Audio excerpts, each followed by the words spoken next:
Ay, may yan naman kayo. Bronze. Ihiga na daw si Bruce eh. Tingnan mo naman si Solo. Solo. Pagkalagay ko ng sapin, inunahan na ni Solo ng higa sa loob eh. Tingnan mo na si Solo.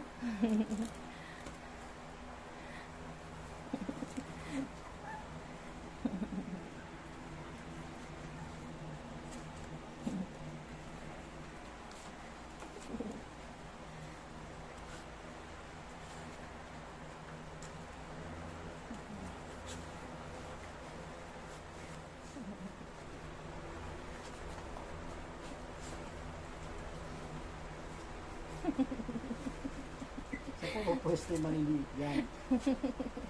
Malalaki na yan.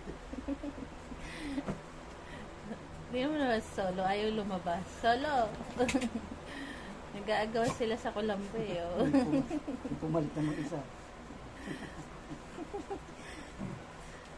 Ay, tsura naman nila.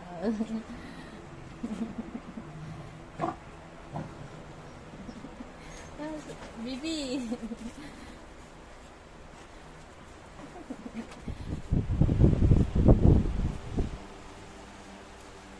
Sila na po yung nag-adjust. Yung mga papi na ang nag-adjust. Dahil may nakahiga sa kanilang higaan. Hanggang ngayon, di pa rin umaalis si Solo doon sa loob ng higaan eh. Oh. Wala po siyang balak lumabas sa higaan. Ayan, sina Polo, sina Caramel, Sarah, sila na po yung nag-adjust. Kita nyo naman, no?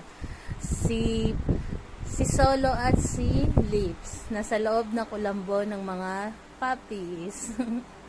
Ayan naman po si Grace, kalaro niya si Caramel.